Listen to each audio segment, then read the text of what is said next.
I just know whether you hear me. Hello, yes. Now we are online. Our video is on YouTube as well as Google Plus.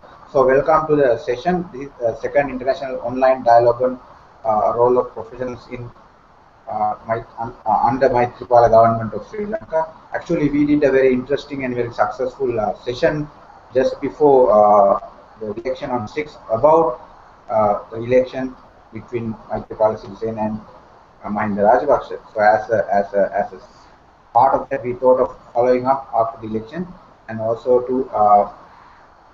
to discuss about what is currently happening, particularly in terms of the 100-day program and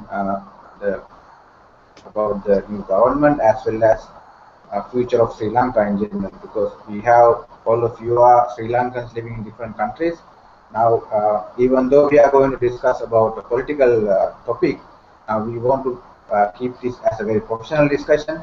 And since this is recorded on YouTube, that will be available for public to watch now live as well as later. So I request you to, regardless of your political affiliations and ideologies, to keep it very professional. And of course, you are free to share your political ideas. But now I just want to remind you that this is a professional discussion among professionals.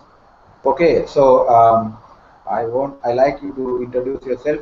I'm Chaminda Hettiarachchi. I work as a lecturer and as well as a researcher, particularly on management studies and strategic studies.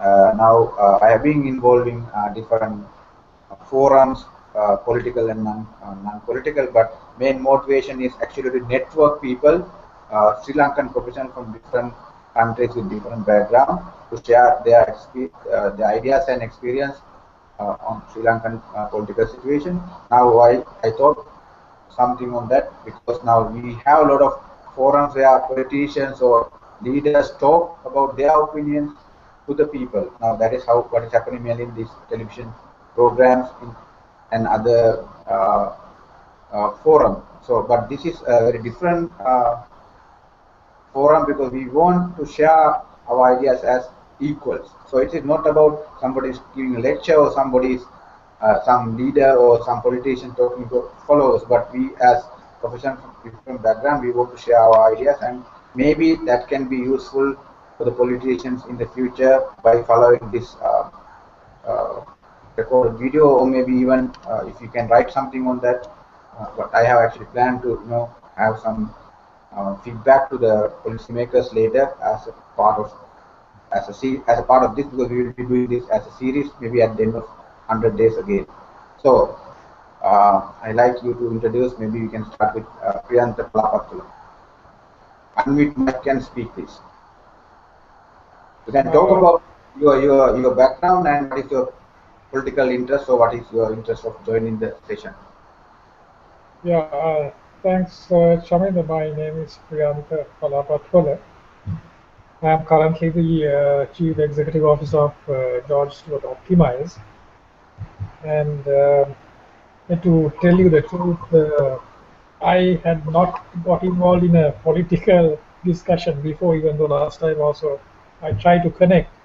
It wasn't that successful. But of course, I would like to share my views today.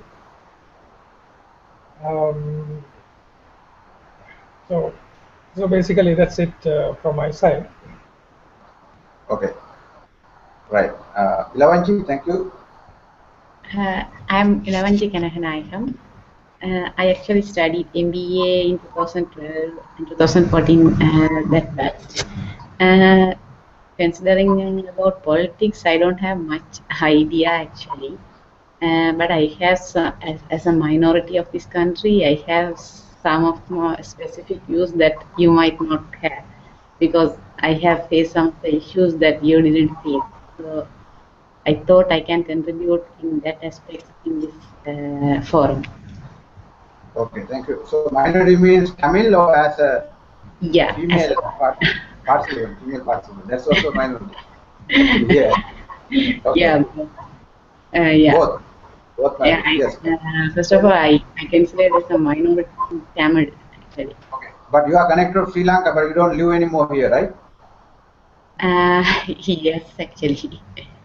Okay, but tell me, what are your plans? Are you living in Singapore, or are you planning to go to Canada? So, Yeah, I India. was Singapore, and I came back here to go back to Canada actually. Okay, great. Welcome, Ilavanchi. Creation, Ilani, hi, connected. Hello? Yeah, yeah. Yes, Christopher. I'm Rachel Fernando, and I work for the Boeing company here in Seattle, United States, and I live in Seattle, Washington. Can you speak And a little bit louder? can't hear? Yeah. Okay, so I'll repeat. So I'm Rachel Fernando, and I work as a process engineer for the Boeing company in Seattle, Washington, USA. And my you know, uh, professional area are going is product lifecycle management, this includes CAD/CAM and data distribution, enterprise-wide data distribution. So some of you know that we have been having some discussions on starting or launching digital manufacturing lab called Fab Lab in Sri Lanka, and still we are continuing with that effort. Now, my political interest is somewhat linked to that effort because a program like that, the Fab Lab, we don't want to talk about the whole thing, but a program like Fab Lab can be very successful if it can get that into the government policy agenda at a high level. So, so I think if you can engage politically through questions like that, um, and let the government know that we can support towards the development of Sri Lanka through programs like the Fab Lab, I mentioned earlier. That will be helpful to have a successful program in Sri Lanka. Also, I see and I heard a lot of hope after electing Maithripala Sirisena as the president. Now, this happens all the time. When you have a political change, people have a lot of hope. That's common everywhere in the world. But now, after not now, but usually after about a month or 2 or 3 months, all the hopes are gone, and people are back to the same level, or people will be blaming or criticizing, and they say nothing happened. So one reason for that is that people cannot engage or do not engage at all. I think one main reason is people do not have a main mechanism to engage in knowing what is happening, because they don't have much transparency from the government. And also, even if there's transparency, then people do not have the interest or the knowledge to engage and participate in that government process, or when they write the bills. We should be able to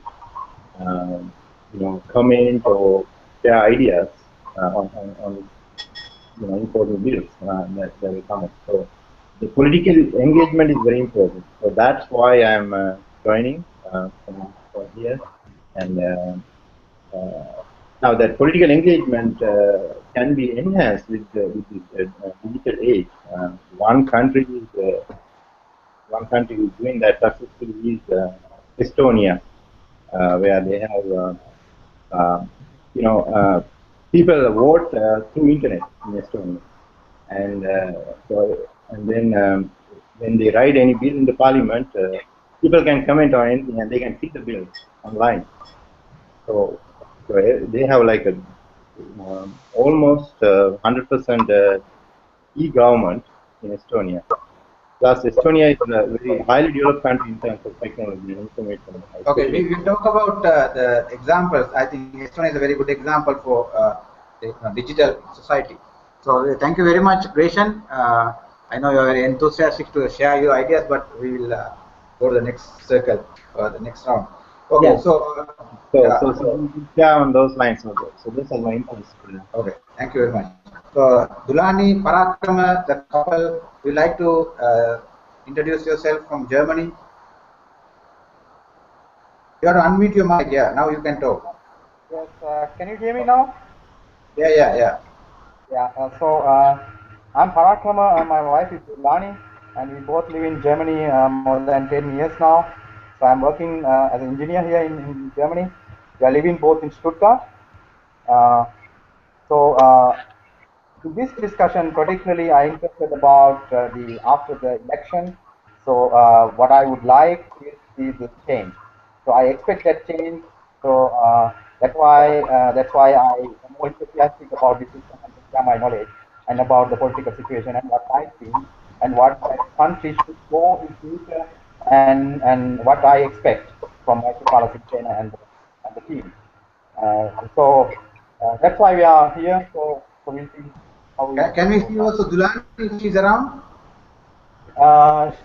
She's in some other work, so she's hearing the thing. Screen says it's So, Dulani. When the screen says Dulani, and you when you speak, maybe people can get confused. So Dulani is your wife name, and this is Parakrama. Okay. Okay, so that's fine. Okay, so both are right. Yeah. Chatura, would you like to introduce yourself and where you're connected from? Unmute your mic, Chatura. Yeah. Can you hear me now?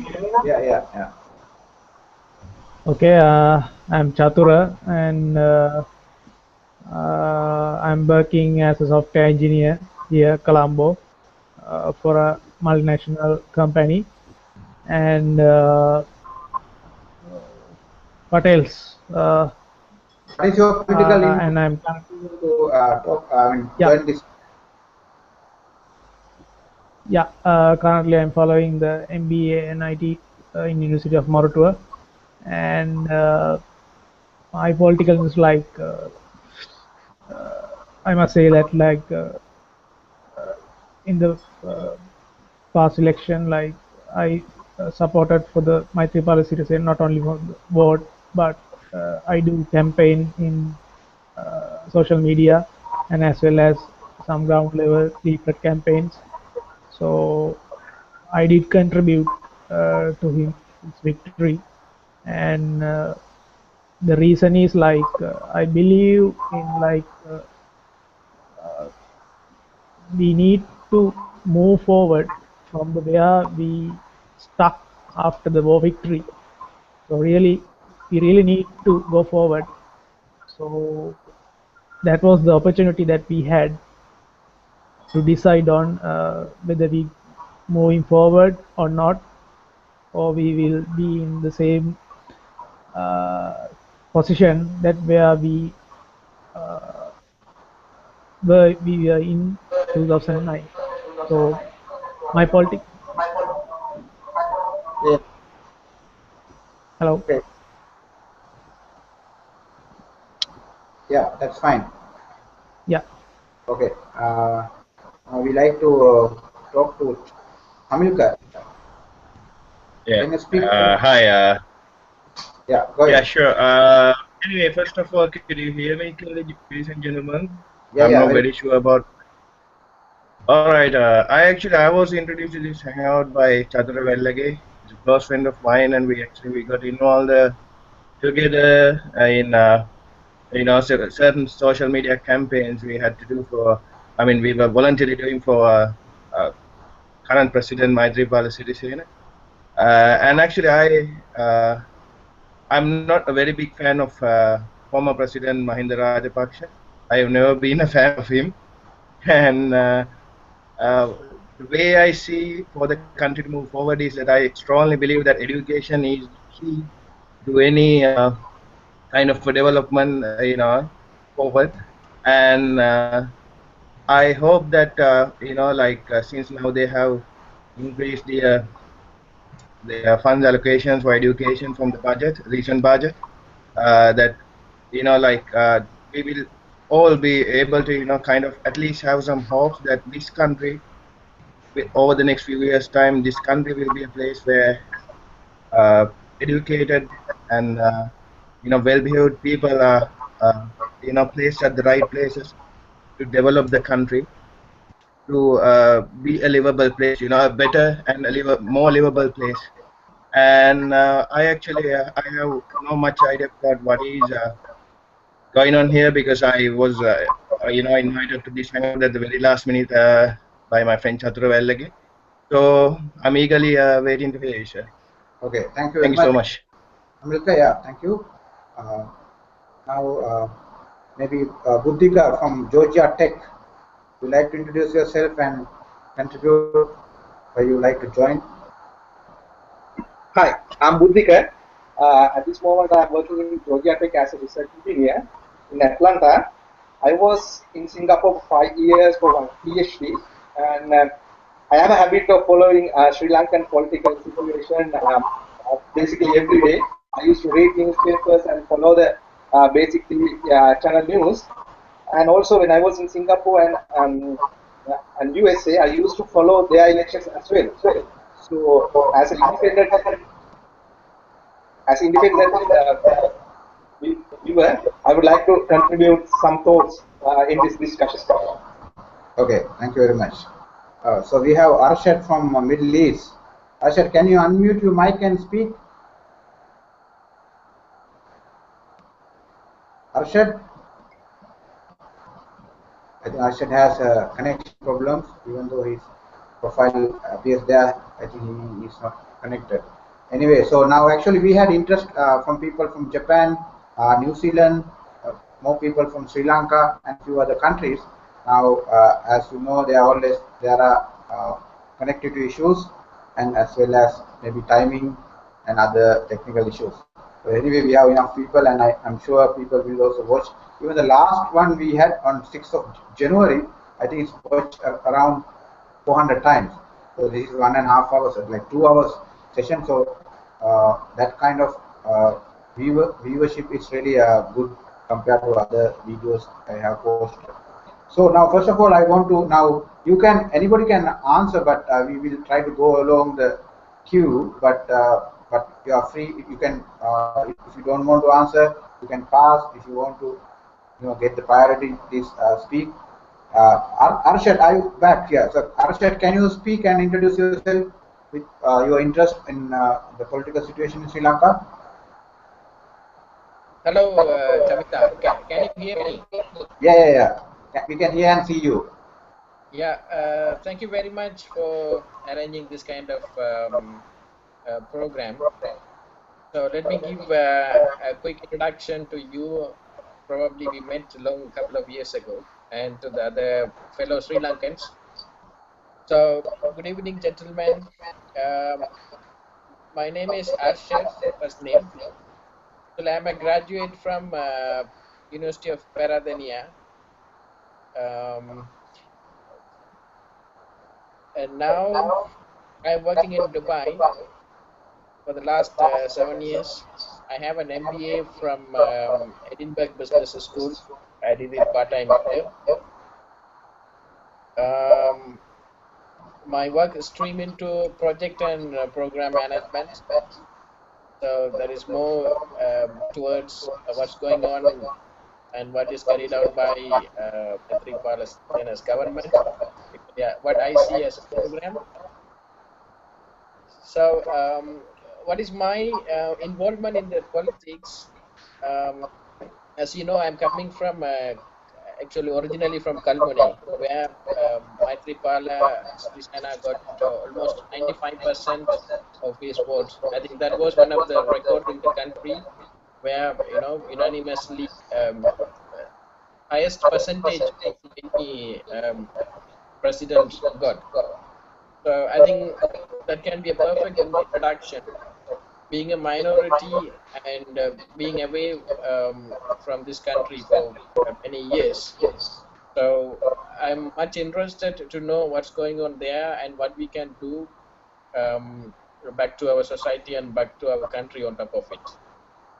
Okay, thank you very much, Arshad. Now it's interesting. Now all of us, we have a background actually from science or engineering, IT, from Peradini or Moratua. But at the same time, we also have diversity. So we all are like science-based professionals.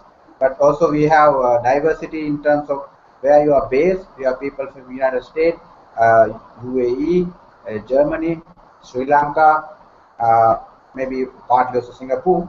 And also we have diversity in terms of Sinhalese Catholics, Muslims, Tamils. I don't know whether you identify them in a different way. So we have diversity as well as some kind of similarity. So it's a very good, I think, combination of people. So I want to ask you, like the first question I was originally planning. Now, how do you like assess what has happened recently in terms of government change and what is happening in terms of new government? What are your thoughts about this, particularly about this new democratic change, democratic dynamics during last few months, and how are you happy? Are you not happy? Particularly about the elections and change of the government. And unfortunately, one thing I forgot to tell. Now, I wanted to actually invite some of like supporters of former government supporters from Sri Lanka. It's very difficult to find nowadays some such kind of people. But also, few of them were interested to come, but then finally moment they dropped. So it's not by design that we are like, even though it is it's very clear that a lot of people are pro Maithripala, but we were trying also to get some people from pro, let's say, Mahinda camp, but it was not possible. Anyway, so I wanted to share your ideas about, like, did you follow the elections and how you feel and how you kind of assess about the democratic change in Sri Lanka. Maybe we'll start from Arshad. Yeah. So fortunately, this was the first election I voted, and I'm very happy that the candidate I voted won in that. So I was in Sri Lanka during that election period, and to answer your questions, so let me take it in two ways. So one aspect is before this election, what was happening in Sri Lanka, and how it could have happened best compared with the fundamental values of Sri Lanka, we used to have. The second part, what is happening now, and whether it's in the right direction or whether we should do some alignment on that. So, first part, let's focus on what has been happening in Sri Lanka before this election. If you know, Sri Lanka, even I'm quite happy having studied with Tamil colleagues and Christian colleagues and even Buddhist colleagues, because the fundamental values were there at that time. So what has been happening, the government of former president, they were not valuing the fundamental concepts where how we were established as a good country in the Asian region. So these were taking the country towards a direction where we shouldn't be going. So even if you see the election result, that showed almost highest percentage. Also, the margin was low.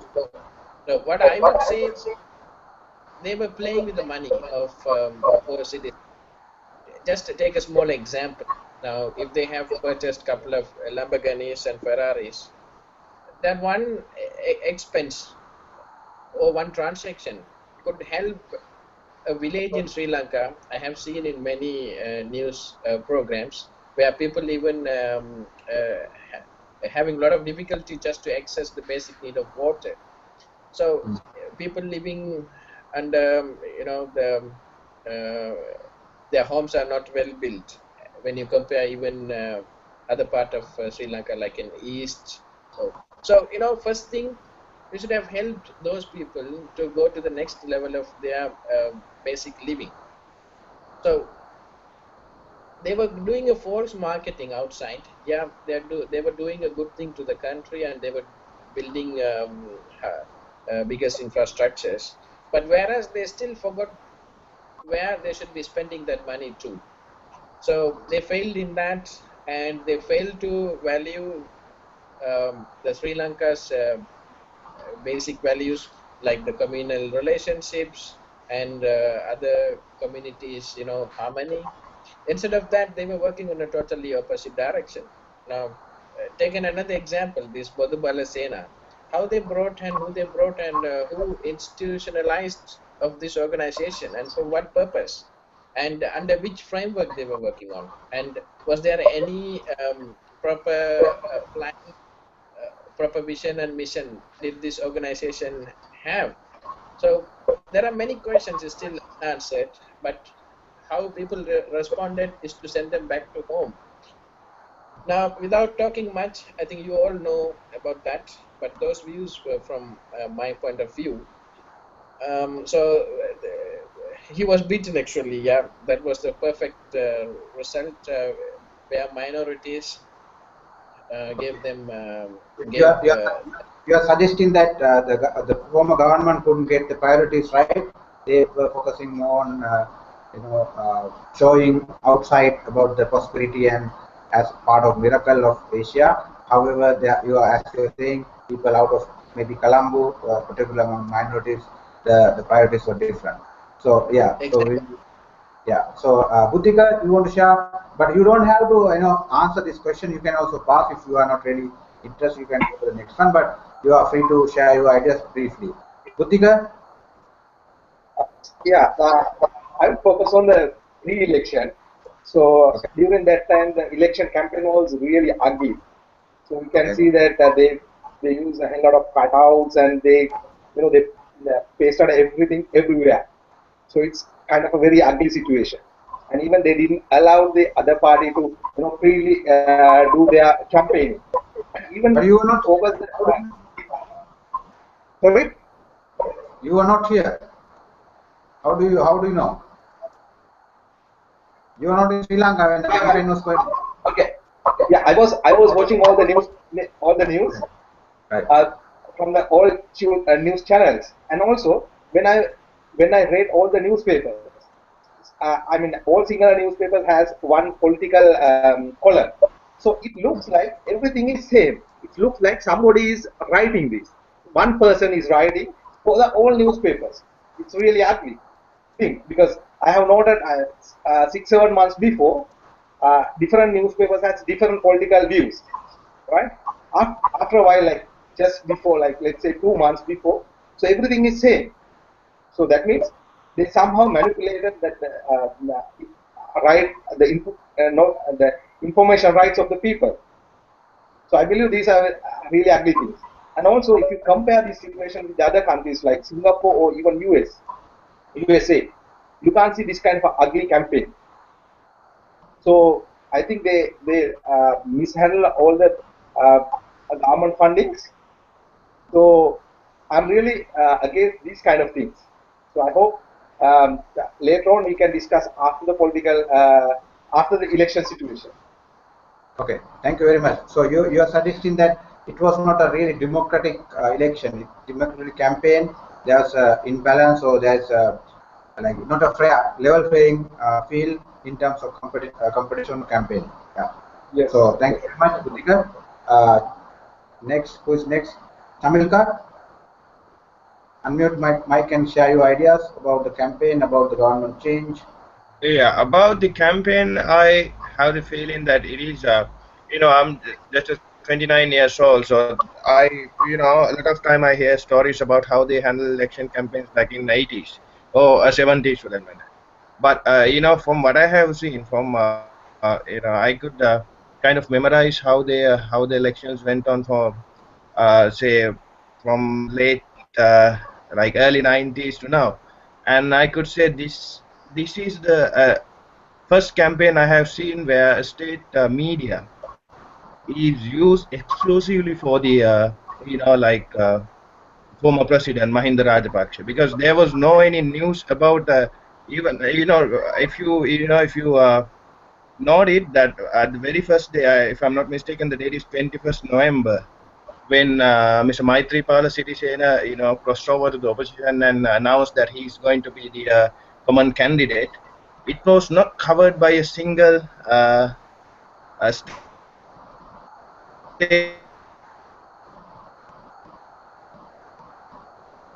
So we hear disturbances. Are you there? Yeah.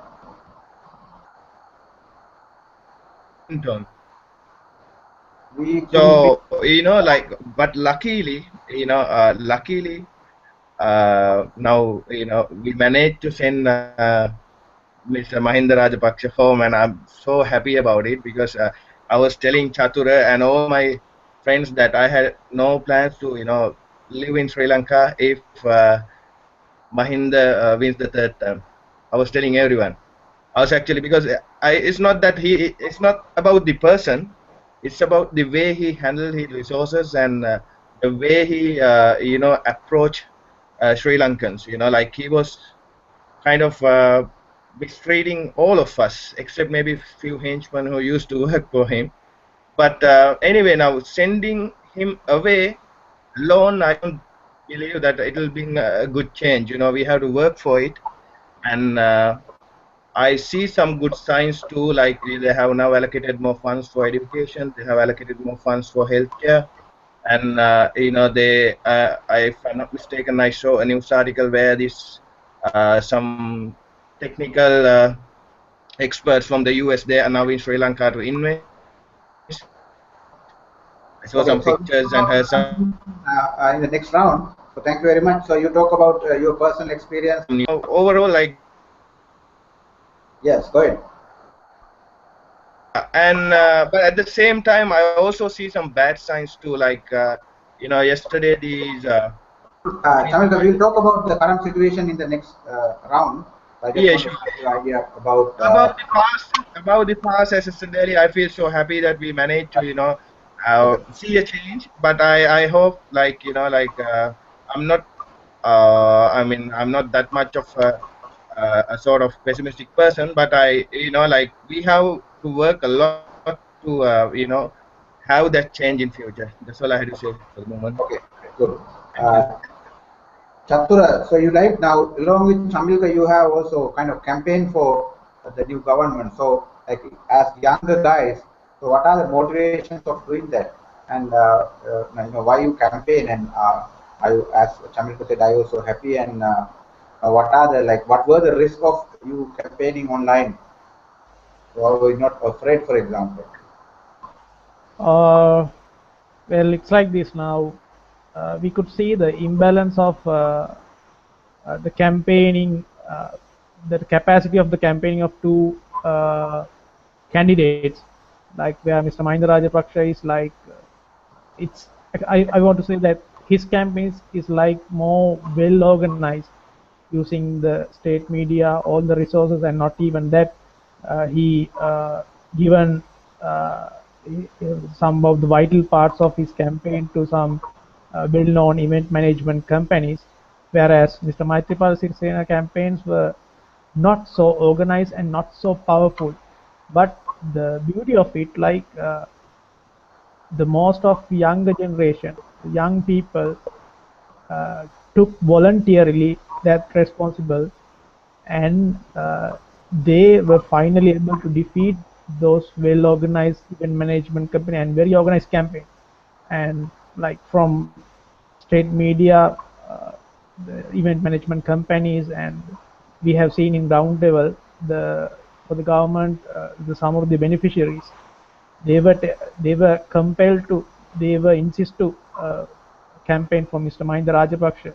That's what we have seen in the ground level. Whereas the Mr. Maithripala Sirisena campaigns were like running by a volunteer joint groups, and that groups were not even interconnected. Let me share one example, right? We were done a campaign in Gampaha, Gampaha district, where we cover the Veyangoda, Gampaha, Nittambuwa, and those areas. So the campaign team is consist with the group of youth. They were voluntarily printed some handbills with the help of some of youths who were living abroad, like in Dubai, and they printed 4 lakhs of leaflets, and they distributed it with group of 10 people. I think most of them are just like in the early 20s, 90s, and very young crowd was joined to the campaign. And we could remember that, like in that the Gampaha electorate and the Nittambuwa electorate, there were official United National Party organizer, like appointed to conduct the campaign of Mr. Maithripala Sirisena, and like he could not. He did a good job, but he could not gather such a excited and motivated supporters for the campaign. Actually, this youth were running. This young crowd is running a fair enough campaign. Like it almost took a vital part of his campaign. The main reasons I see on this, like the behind this motivation is like the young generations, like they were not. Hello. Yeah, go ahead. Yeah, the young generation does not. That's actually the characteristics of their age. They will not tolerate this injustice and the different treatment for the different people, and they were like telling this like from their by heart. Like we see that most of the matured and all the generations, like they were saying like this. They had a very sometimes they had a very negative attitude. So they were like saying oftenly they saying comments like this. Uh, Nobody can bring a change to this country. Everybody will be like safe. But the young crowd, they had they had the ambitions of like, no, not everybody same. It could be everybody is same, everybody not doing it, but we must make a change. That attitude they had. So I think this young crowd motivations and the voluntary came up from for the victory of the campaign for the Maithripala Sirisena is behind like the feeling, the sentimental they had. Yeah, Chatur, now the point is clear. Now I think both of you mentioned the same thing. Now, even though the more matured, more established people were not really interested in changing, but we saw the idea from Arshad that the minorities were not really happy, and also in other part of the country. And you are saying about 1 million new voters. Maybe this was something like when we were young in '94, the change we contributed that time. So maybe something similar that happened in 2015. So yeah, thank you very much for that contribution. Reshan, you want to say something on the change that happened? Yes. So yeah, I did not follow the election, but I read both the portfolios. I mean the Manifesto. Yeah, manifestos. Both of them I read completely, and that's all I did. In terms of the election. But I knew that there were people were not happy, various reasons, and also there were strong supporters of previous president so I saw both, and I was not a supporter of any of the candidates.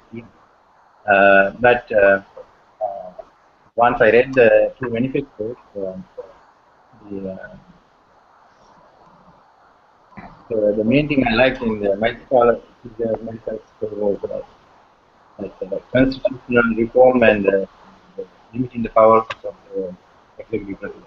So that's the only part I like. I mean, others were good, but others were sort of all similar in both manifestos. There was no difference. I did not see any big difference. There was, minor changes actually. And the Mr. Maithripala Sirisena's one was really well, of course, because he followed Okay. this time, but the other one was not easy to follow. But both are sort of similar except that part. So because of that, I kind of, in my mind, I was supporting him. So that, and then now what I'm interested in is the way forward, of course. So I think we can go into the next segment. It's about the Okay. Thank you very much, Greshan. Since he's more like outsider, I think that's a good idea because now maybe, now for example, we were really a part of the process, or we were even subjected by the process, whereas people like Greshan who are outside. So maybe now your interest in what's happening currently or for the future will be really a good way of looking at that. What about you, Parakram and Gulani? Can you hear me now? Yes. Yes, go ahead. Yeah. So what I want to tell is actually I see two interesting things because the people want to change and they voted and they changed. So that thing is actually we couldn't expect in early 90s or or early 80s in our the campaigns in Sri Lanka. So because this time the people vote came into real power and what they campaign actually, what is the main topic of Maithripala Sirisena? Maithripala Sirisena's main topic is corruption, and for the another thing is the attack on the minority. Only two things. So these two topics came into very big power for them. Even though the Mahinda has all the media power and all the newspapers, and they paid for the best people over there to campaign for him, but what they achieved, they couldn't achieve. That's a nice thing in Sri Lanka or any other country, what we see in Germany or any other country, these main topics can go into the people's head and they can vote against that. And the topics that they chosen and they proved that beside everything. And there are many things in Sri Lanka, Rupani or ITN, whatever the things and whatever the development what the people see, but regardless of that, one two topics, the attack on the minorities and the corruption, and they prove that, and everybody sees this is the must that Sri Lanka needs. So the people enjoy the peace. After that, what they expect, the peace, and they expect a nice country and nice people. They cannot live with that without that, and we don't need any barriers now. So to open the country, and what they expect is what they voted. Actually. So what they expect from this content, the new government, the 100 days of the campaign, and they support and it's a very clear campaign, and it is going in positive way. I hope we can achieve. So we will see. But I'm not thinking that the corrupted people going to the jail immediately. It's not possible. But the people expect. I'm not expecting that. But what the thing that we could see in the positive thing is at least that stops. So they cannot make any corruption now. So we will have to have a process that the thing is more transparent and we can have a government for longer years and have a good plan. So Mahinda had very short government, I hope.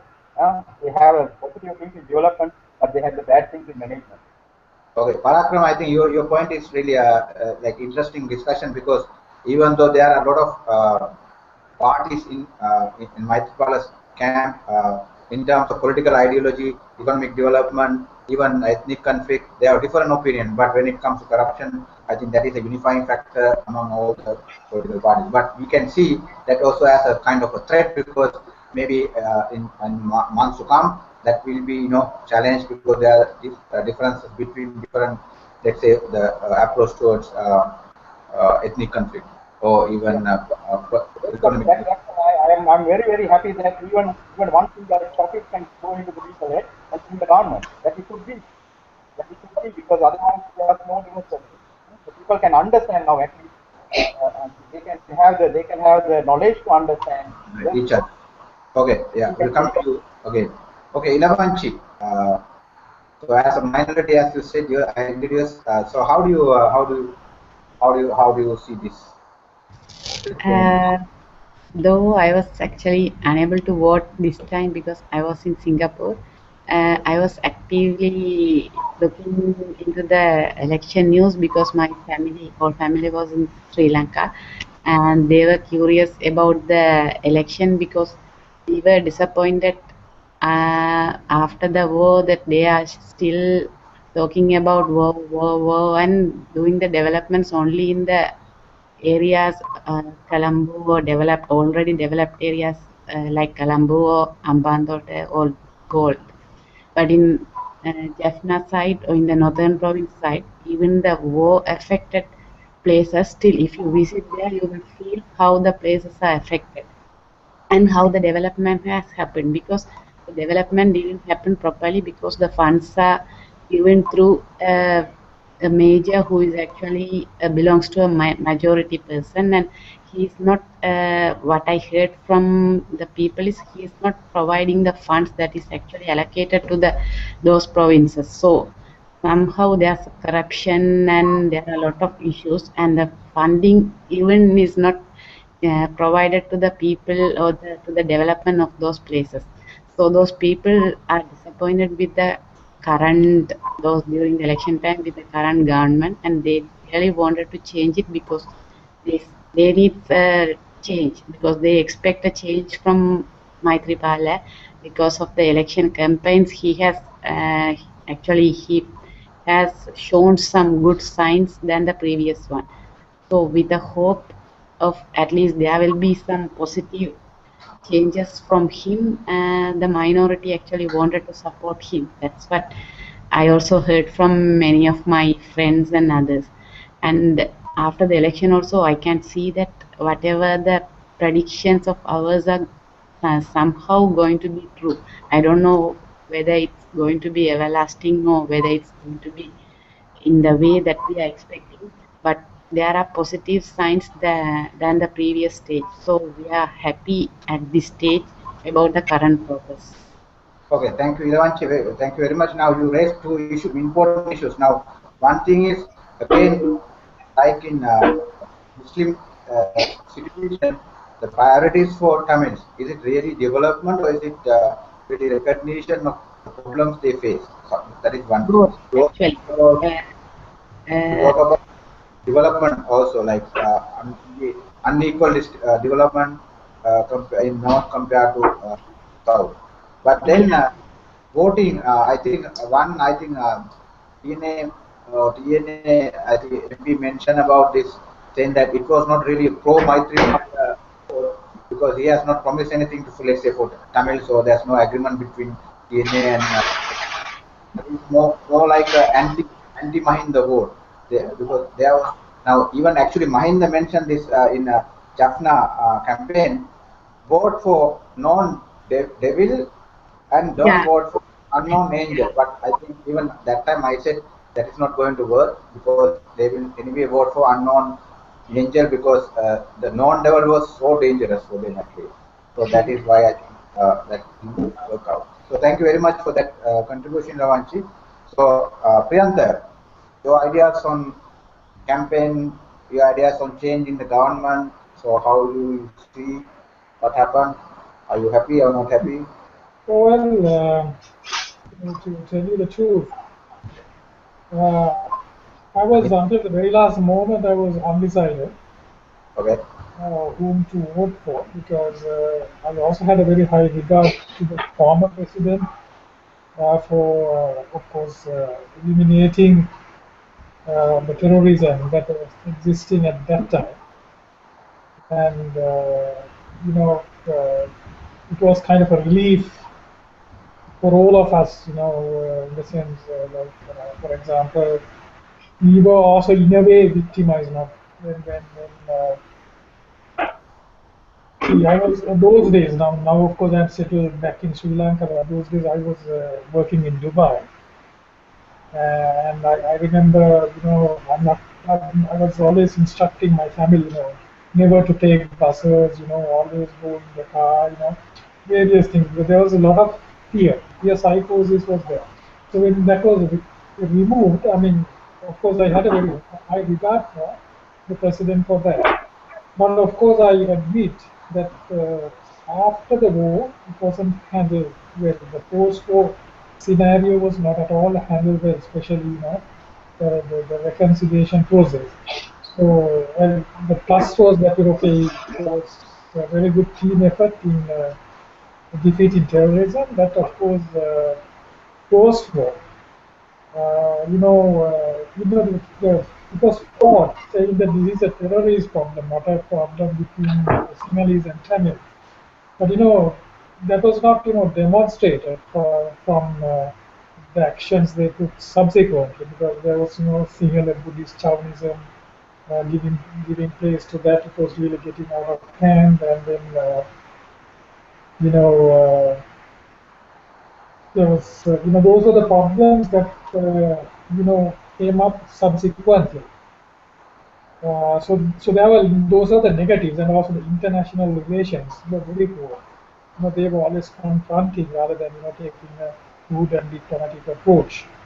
So then those were the type of concerns. Especially my main concern is with all the power that the president had and the support he had subsequent to the war, he could have just, as a lot of professionals advise, he could have bring the Sri Lankan concept. This is still meaningless talking of minorities, different religions. These are all very old things. They don't suit the modern societies of the world. So he could have done it. Then the president leader coming later, because he had the support, which he didn't do. So those were the negative things, especially the Sierra Buddhist Chauvinism that took an upper hand. Those are very disappointing things. So the good things I saw in the new government, in the promises, obviously we saw the excessive use of powers of an executive president. So then the new the candidate like Mr. Sirisena promised this would be abolished. So I was very happy, and also the independent commissions when he promised, I was very happy. And I also expected international relations to improve drastically, because usually UNP is good in handling international relations, and also treating the minorities better. Religious harmony. So these are the good things that that the new government or rather the new president had promised. So these are the positive things I saw before the election. Positive things of the former president, as well as the positive things of the new president before the election. So now after the election, of course, I see the what is happening is they look good at the moment, but of course you have to wait and see. Because it's just only very few days, and but I mean, unlike in previous occasions, now we have of course witnessed several elections, and I have voted in several elections. I've been voting probably since late 80s, and whatever the changes that are being implemented as promised in the what we call this whatever the promises they made, they seem to be implemented. So even this 100-day program, it's very unlikely that they will not implement. So it's a good thing. I mean, to start with. But of course, I have some concern of how it will happen after the elections, the parliamentary elections. I think that is, we should talk about 100-day program and what you're doing in the next right, round. Right. So basically, basically that is what I could say about my thoughts before the election and soon after. Of course, they have started off pretty well. That is what I could say. Okay, I think we can now because of the allocation of time and we have enthusiastic audience. So I thought of asking the next in a combined question. Now, as you already talked, particularly Priyanta mentioned about, now we are in that 100-day era now. So we have a lot of milestones and the task. The task. Actually, I have like I got this as at my home. My mother got this as a election campaigning team. This is the 100-day program in singular. So now this is an interesting thing because now even though in all previous elections we got a lot of promises, but this is very interesting because now particularly as a project management lecturer, for me this is really like the material which I use it for even my classes. We did a session also on analyzing this using project and program management tools and concepts. Now this has all the different tasks to be performed at a given deadline. Also you can also calculate the relevant costing and even the budget. Now that is professional point of view. But this is also a way of unifying people because now we have something that we can expect to happen immediately. So it's not just mere promises we saw before. So in terms of that, there's concrete kind of manifesto. So, but then up to like after 2 weeks maybe now, you see some of them are not really delivered as promised. Of course, as in any project or any program, you have delays, you have deadlines you miss. Now we know that as the subject expert, but for people maybe as some people are still waiting, they are promised to be delivered. So I want to ask the next question. Now, how do you see this 100-day program as it has happened now? Is it a good idea to have this now? Maybe for their point of view now, for example, Prime Minister, I think they yesterday mentioned that it's very difficult to achieve this target because they have to get the consent from the Parliament, opposition. There are some kind of processes you have to follow of getting some activities done, whereas some activities are very clear they can do as a party or as the government, but there are some activities they have to go beyond their own party. So now what are your assessment or evaluation about having this kind of 100-day program and how you think they are delivering it? And now I want to also combine the next question as professionals from different fields based in different countries. How do you think you can contribute? How do you think you can, let's say, take part of that, or any suggestions to the government or people of Sri Lanka that whether they should keep expectation on the 100 program or if they should wait till the end of elections, or any ideas on your ideas on 100 programs and how you can contribute or how you can help to implementation, or even any additional ideas as professionals from different backgrounds. Maybe we start with Greshan.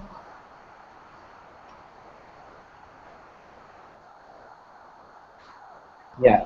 So yeah, I like that concept. I think as Chaminda said, it's the first time that 100-day program like thing has been proposed and trying to be implemented by government in the country. Maybe there are other examples, but I don't know. This is the first time I'm hearing, so it is a good step, I think. And unfortunately, I could not follow along that program after.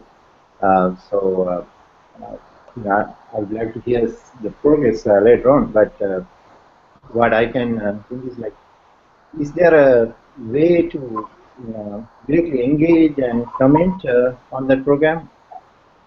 I'm just asking a question. Yeah, no, not officially, but now what we have is started a Facebook page where we engage people to give their ideas and we follow what's happening. Of course, there are other websites and different tracking mechanism, but just to say that perform, delayed, perform. But what we try to do is based on main activities and main events, create a discussion for each event by sharing relevant information. But now, in addition to that, I, as a social engaged person, we try to use this 100-day programs like in these kind of discussions and also analyze it as a project management case and different other engagement. Now the idea is we'll have this session now, maybe at the end of the 100 days or based on your recommend 50 days, and based on that we can also actually now these ministers, like some ministers are like very down to earth people, we can approach them. So if you have special suggestions, special kind of forums or any other mechanisms, we can propose to them that how we should engage people from outside. One main interest here is to get people who are out of Sri Lanka to engage and contribute to 100-day programs and beyond.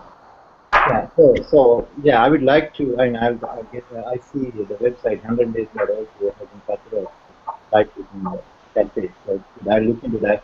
And so one area that I can contribute is sort of workforce development in the future. And this is not so the workforce development means it's for not for only educated people, but for all levels of people. And then the other area will be the information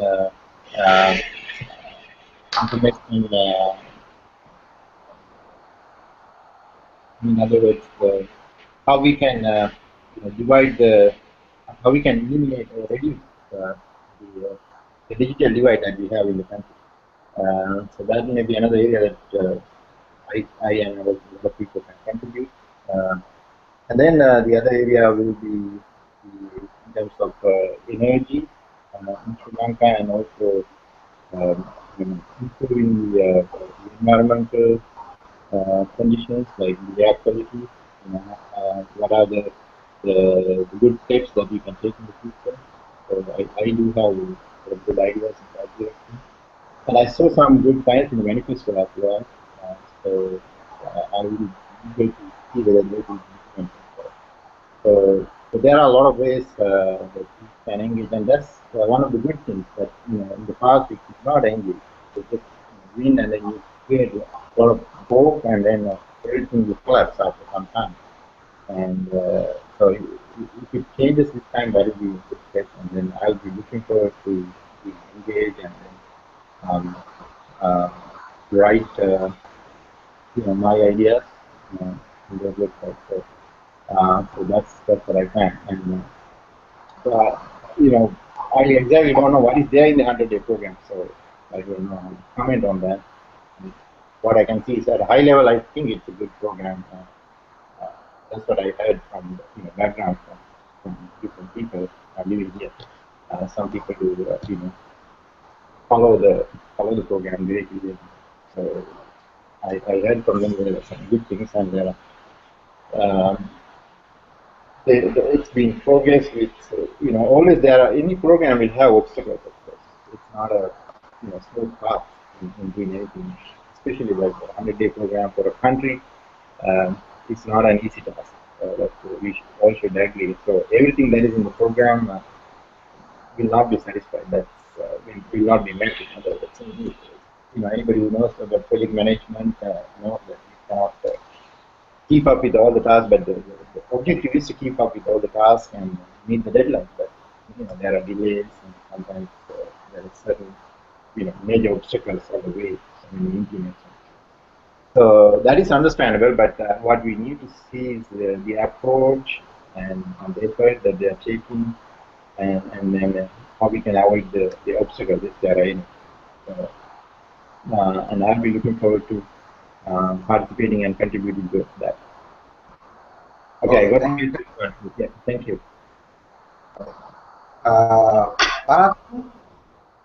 Bulani?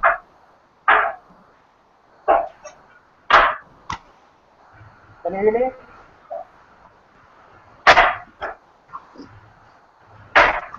Please keep typing out your ideas, when other people are talking. Yeah. Okay.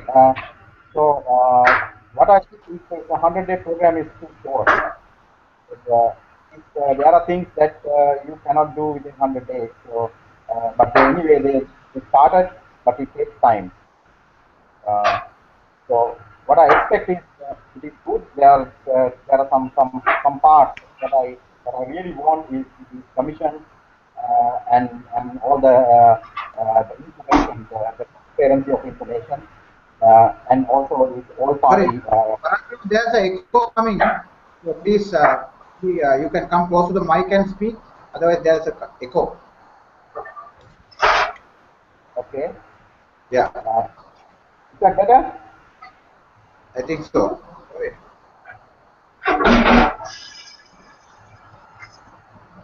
Is that better? Okay. Yeah. Right. Yes. Actually, what I'm thinking is the 100-day program is too short, and there are some positive things. What I expect really the commission and some of the changes with regard to the information, the transparency of information, and these things. So other things that what they promise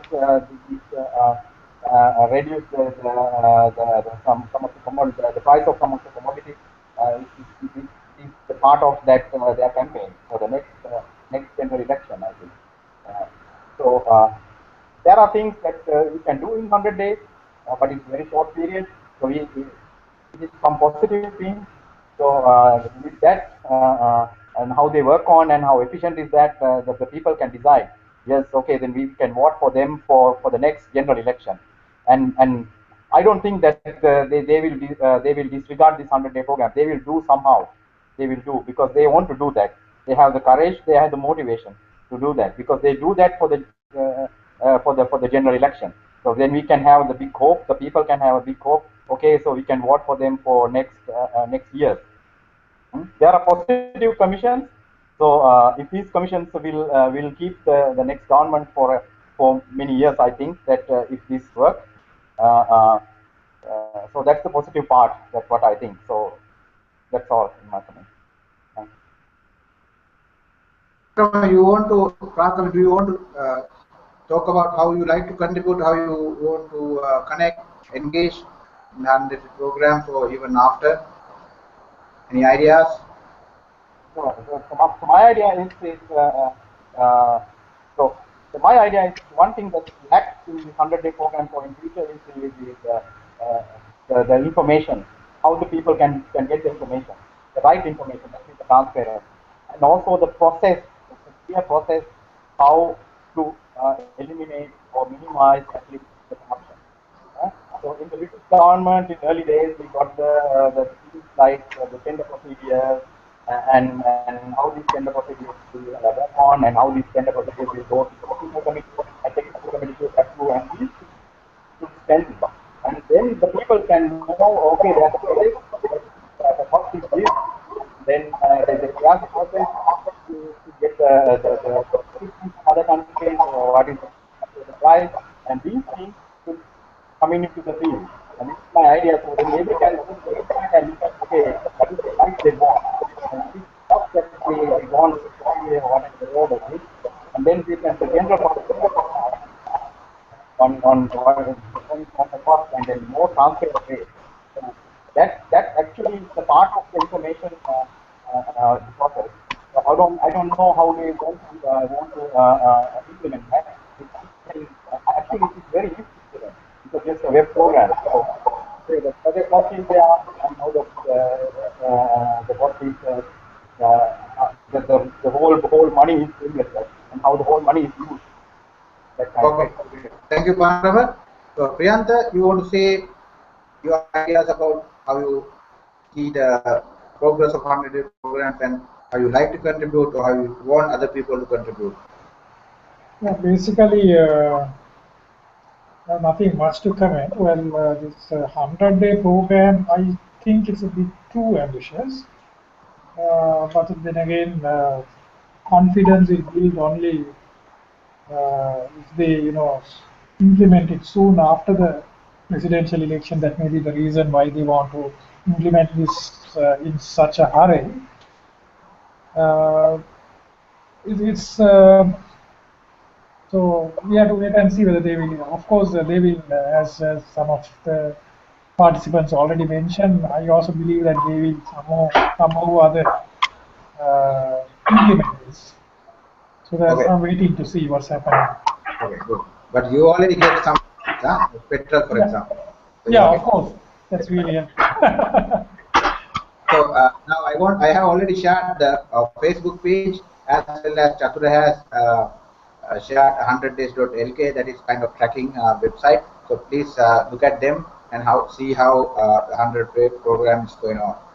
Okay, I like to ask Chatura about your ideas about 100 program and how you are planning to or any other ideas. Well, actually, the 100 days program established for the things that they can and do need to do instantly. For example, that people expect the certain things that need that they think that the government should do instantly, not a long run strategy, so long run program. For example, they have done some like popular things like they have given presidential pardon for General Sarat Fonseca, and they have re-established the like there was a controversial impeachment against the Chief Justice, and they have correct that the way that they have correct is it's all that's also a controversial way.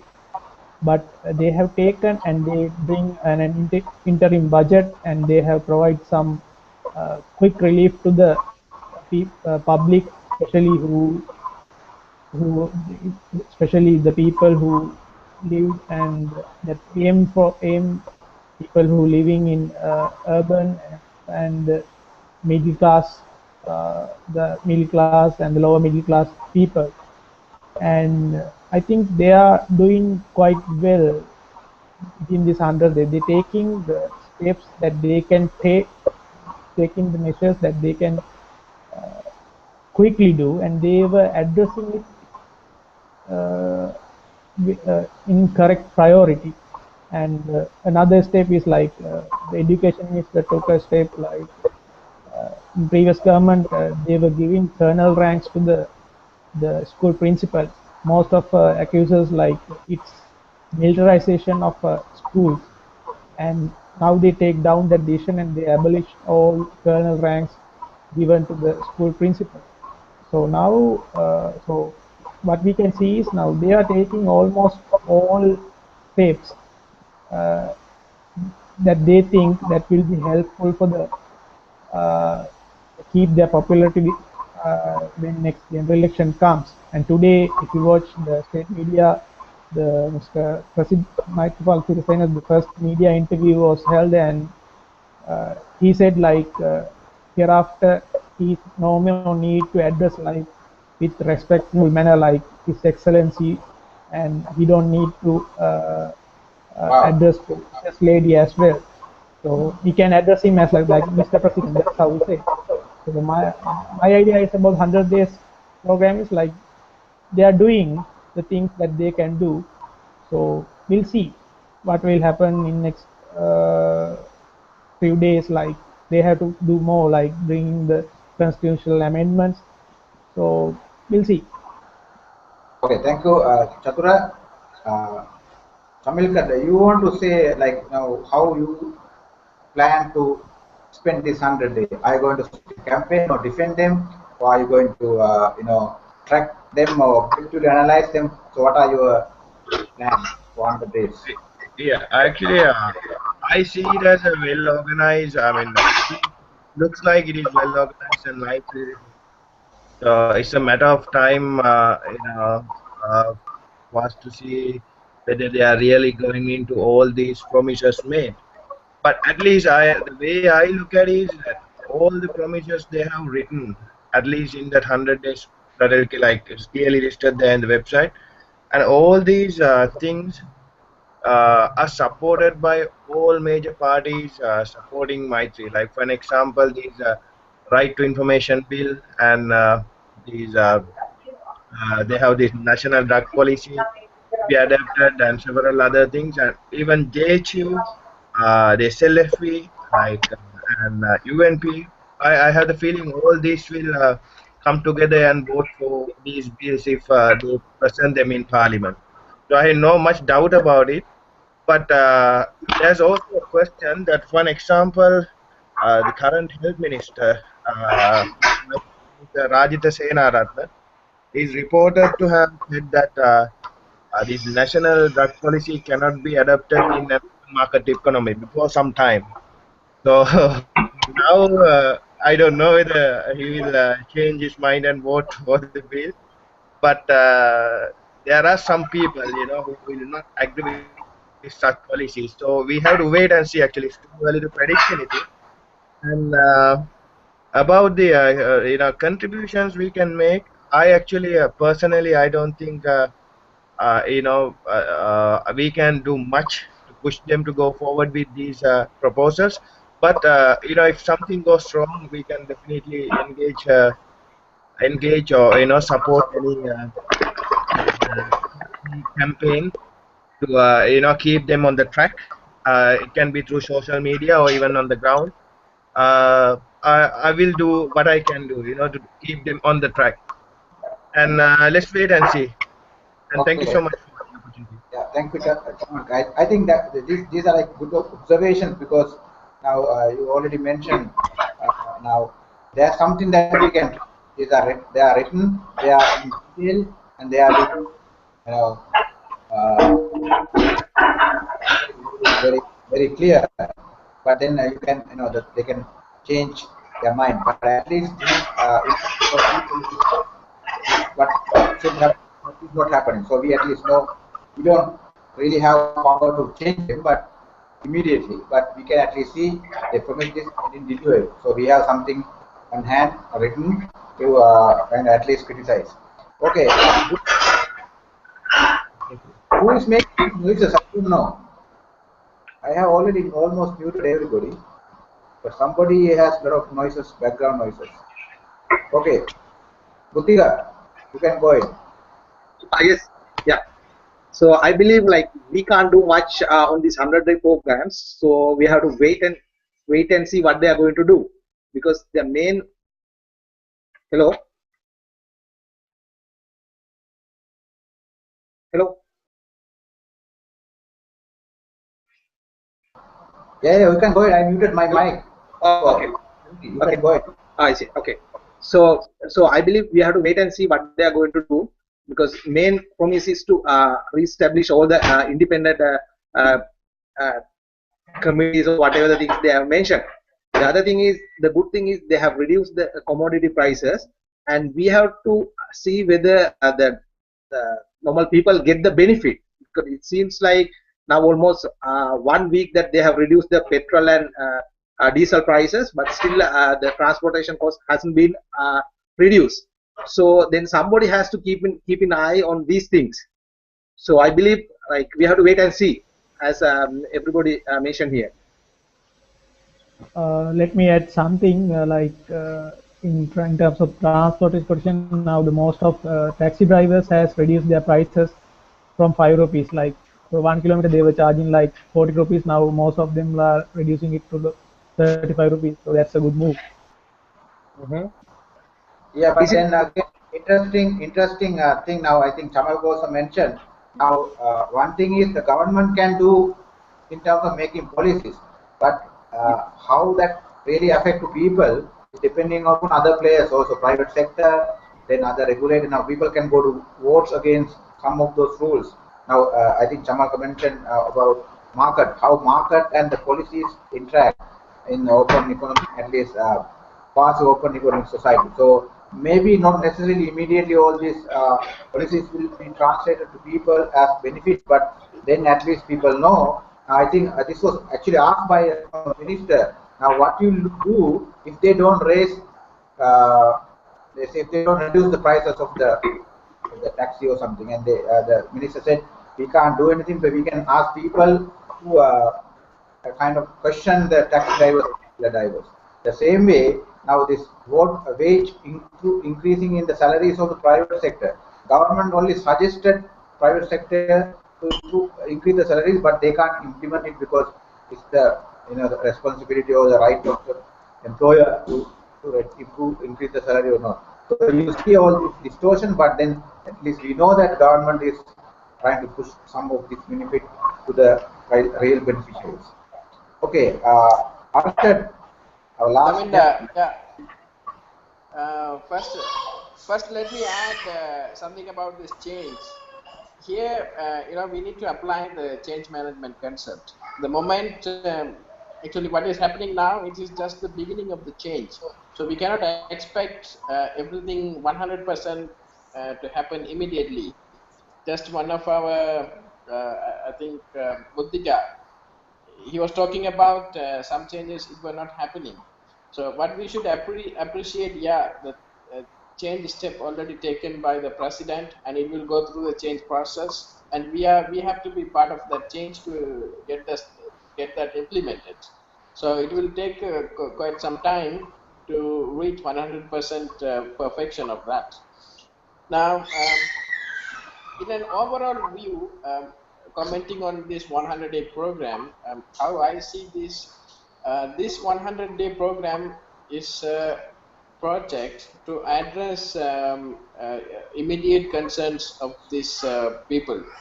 So that's the reason why you can see the most of the things are addressing basic needs of the people, commodity price reductions, and the second thing that is happening, the investigation on the fraud, actually where they can work a bit faster, because as I came to know from news, a lot of people who did this and who had hands, they already left the country.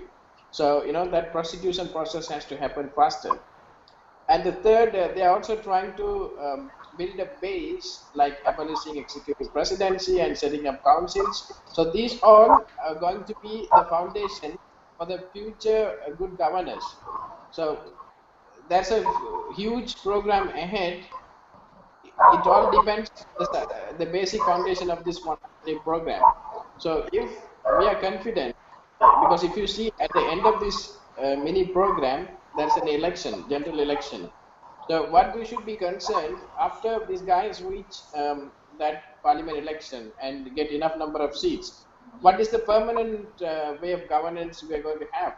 Yeah, we can do actually at the beginning, if you analyze this, it's a perfect marketing plan where they came up with the proper project management approach to tell people this is what we are going to do. Yes, these were the burning issues of the people.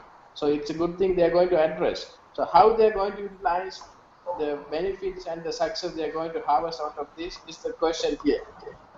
Second point, what you should, I think all our colleagues should agree, Tamil as a community and as a proper political party, they were not fully convinced about political system of Sri Lanka.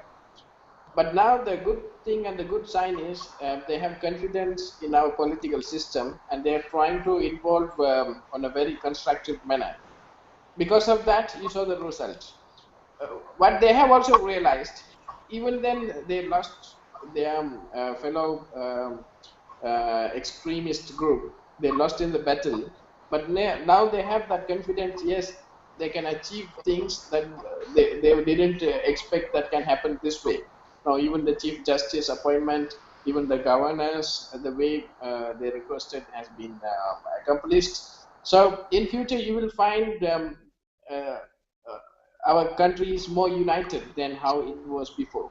So even President Rajapaksa, he failed to bring Tamils in a proper way on the reconciliation of their needs in terms of rehabilitation, quick development. Just I want to go back also here, if you allow me. See at the back, what has happened. We know about the economic investment, right? So we know about microeconomy and macroeconomy, we all study. On the macroeconomic concept wise, so he had this very brief, very short. Sorry? You have to be very brief on this. Yeah. A quick brief. So his economic investment, just building a highway to south and a port and an airport. So I don't know what kind of idea he had in his mind, forgetting the people in the north and east, and even forgetting the people like northwest and other part of the country, where he should have distributed in a proper way, where all part of the country is developed in a way that can really go in the right direction. So Okay. I hope this kind of mistakes not going to happen. I hope this kind of mistakes not going to happen in the future. And the future government, when they have the permanent government, they should take care of the country as a whole, respecting each and every communities and the benefits of the other Okay. people to make sure they don't Thank you, reach any Arshad. kind of Okay, problem. Arshad, now I think Arshad has been very optimistic, is very good. Now, however, we actually in 1994, we saw some that kind of a mood among Tamil people, Muslims, Sinhalese, everybody, that after Chandrika came to power, the country will be better, which really didn't happen. And again, after tsunami, also we saw a unification of all the forces, political forces in the country. That was also opportunity that country could have used to unify and settle issues. So we missed two opportunities. We hope this time it will be a better opportunity, but we can't be very optimistic also, because not everybody is driven by the same interest and same beliefs. So we'll hope that this time outcome will be better for the people in the long run. So now I want to open for now. We have about 15 minutes more to you share any of your thoughts very quickly within 1 or 2 minutes. If any of you are really want to say something, things which we didn't discuss. Priyanta, you want to say something? 2 minutes max.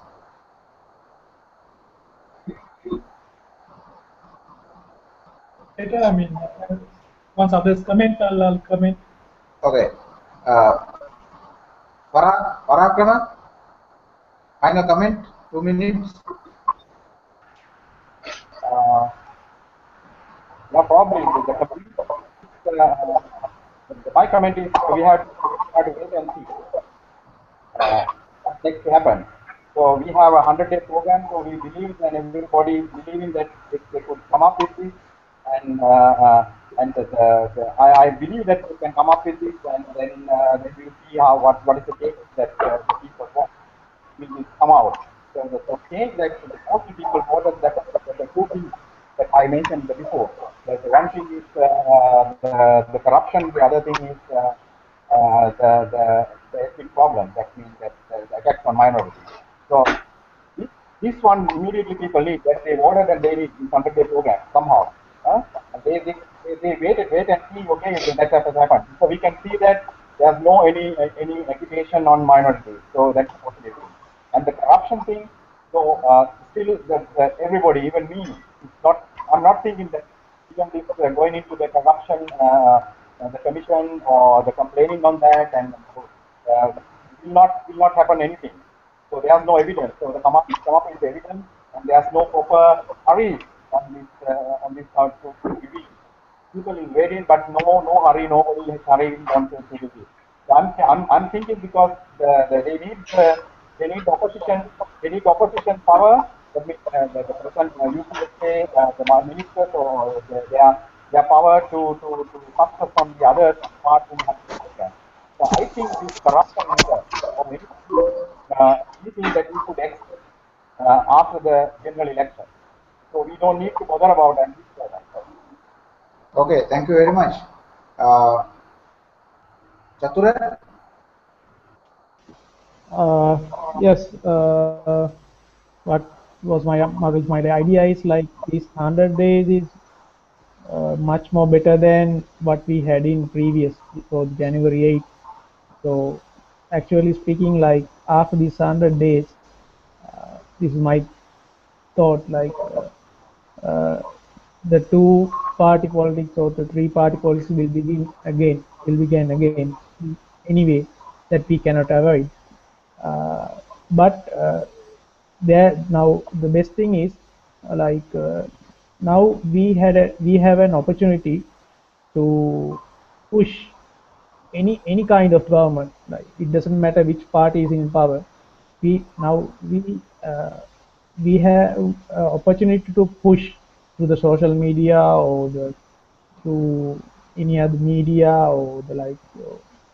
We have an opportunity to push, to do, to like insist them to listen to the people's voice.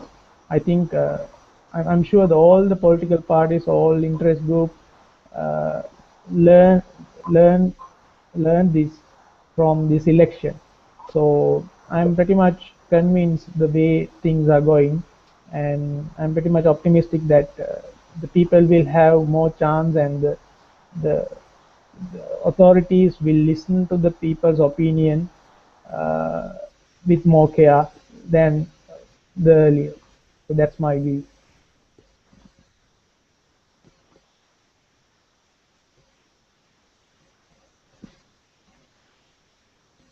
Chaminda, can I add something? Yeah, actually, as I said earlier, now I'm having high hopes about this 100 days program, and at the same time, I do have some doubts about certain bills to be passed, like they have promised to change the election system and this national drug policy, which I'm sure that so many current uh, MPs will not be happy to vote for, and they have these constituent council to be set up, parliamentary system to be adopted, and that is something I believe that they will be able to do it. But out of these, they have promised about 20, 30 things here. But if they manage to deliver 50% of what they have promised, I'll be satisfied with it. That's what I had to say. But mainly, at least if they can change this, abolish the executive presidential that system, and then if they can come up with this right to information bill, and at least another like at least deliver 50% of what they have promised, I'll be happy about it. And it's too early to comment on this 100-day policy, because now, since they have requested us to allow them to have 100 days, I have the we have to kind of listen to them and let them take their own time. And let's if they do not deliver what they promised after the 100 days time period, then I might think of changing my mind. So it's a matter of waiting for me. So thank you very much, gentlemen, and that's all I had to say for the moment. Thank you very much. Sorry, I have Chaminda, to yeah, go let out. me add a few Yeah, points. please go ahead. Who's next? Yeah, so Buddhika? yeah, this is just to say what is our hope. Okay, so I am confident on Ranil Wickremesinghe and his leadership. He's one of the charismatic leaders. So unfortunately, he should have been elected as the president long ago. We missed him. I'm confident on that. But I am also pessimistic. Now, we should not fall as a group think team. Now, if you look at the president, there is no powerful opposition here to question what the government is doing. Now, the president is representing VP of a party, and again, supporting Vikramasinghe and his team, he was elected. So, our colleagues know about this group thing, right? A group can make decisions without knowing they're taking a wrong. So at the same time, we also still need to have a position where they can at least guide the government to giving their inputs as usual, raising their concerns. That is used to be the trend in Sri Lanka. So still, we can hope for the best. I'm sure, because we are not having a family-oriented group like President Rajapaksa, and I'm sure in future also it is very hard for a family-oriented government to be established. Having people represented by like Chandrika Bandaranaike and Ranil, and on the other hand, Maitri, a very simple man. So diverse group is there. So I'm confident this team will deliver their promises in a respected manner to the country. I'm hopeful. Okay, inshallah. Thank you very much, Arshad. Uh, Yeah. who didn't talk? Buddhika? You didn't contribute, right? Final comments? Yes. Yeah. I hope that they will do as much as they can within this 100 days program. And I believe also I have a suggestion actually. So we should discuss about something on this election results, because people say that everybody wants the change. I believe it doesn't reflect in the actual results. And also there were two major universities in Sri Lanka. They predicted something, but it didn't happen because the difference.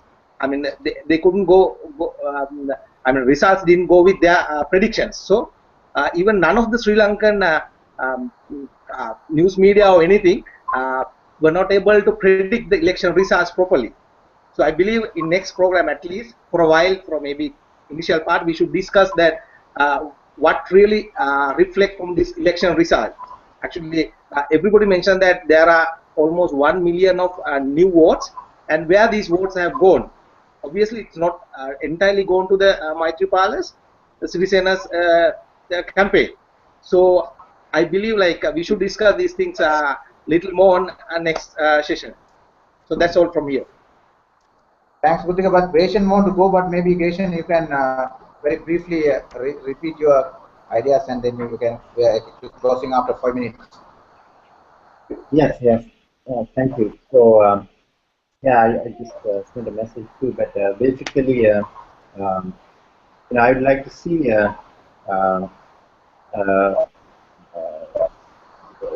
basically Sri Lanka is a small country, so implementing some sort of e-government is easy in Sri Lanka. So I think I would like to see some government policies, not in the 100-day program, of course, but in the future, some policies towards that e-government, and also, and as I mentioned earlier, the workforce development opportunities for everybody in Sri Lanka, to develop skills and make make a successful living in Sri Lanka without struggling. These days I know a lot of people struggle, especially in villages, minorities and also majority as well. So the policies to implement very successful workforce development activities, and then to clean the air. Basically, the environmental pollution is very high. Not only in Sri Lanka but everywhere. But Sri Lanka has to take steps in reducing the pollution a lot, and then increase. Well, not increase, but we have to have some government level policies about how we tackle the energy crisis that are facing in Sri Lanka and Sri Lanka. So those are the things that in my those are the areas that I can contribute. So that's why I'm talking about. I know where. So government has a lot of policies. So basically, that's the area that I am interested in. Okay. A couple of minutes. Thank you for this opportunity, and thank you, Chaminda, for organizing this. And then I think better to have this sort of discussions going forward, and that's it. Okay, we are finished in 2 minutes. So thank you very much. Final comments. Just let me brief what I overall expect. One is the one which I already said about true implementation of reconciliation. I would like to see a Sri Lanka emergence of a Sri Lankan concept rather than based on race or religion, and also evolution of executive presidency.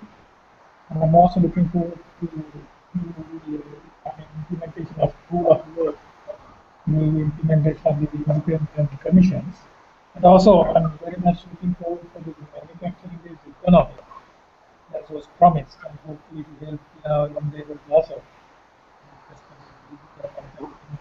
Okay. Yeah, thank you very much. Now, since we are running out of time, I want to stop here. But before that, I want to thank you all of you for participating, because this is like again like a historical pioneering kind of effort or project where we shared ideas from different people from different backgrounds from different part of the world as a equal professional group. Now we will do this actually again maybe at the end of 100 days, or maybe at the completion of 100 days, just to see how they have done and what are like our assessment at that time. Now, one thing we should not forget that what governments can do is actually only distribution or manage the distribution. They can't do the production. So we as people who have ideas and professional training to do production, also look at how we can do things better, maybe with the support of the government, with their own their facilities or policies. But we should think about how to expand in the pie, not talking only about how to distribute it better. That is the government job. So again, thank you very much. And this will be online, so anybody can watch it. And I am planning to include this as part of my other research work and other effort on managing 100 days. So from Sri Lanka, thank you very much and good night. And I hope to see you again, maybe in a similar discussion at the end of 100 days. Okay, thank you very much. All the best. Thank Bye. you. Bye. Thank you. Right. Thank you.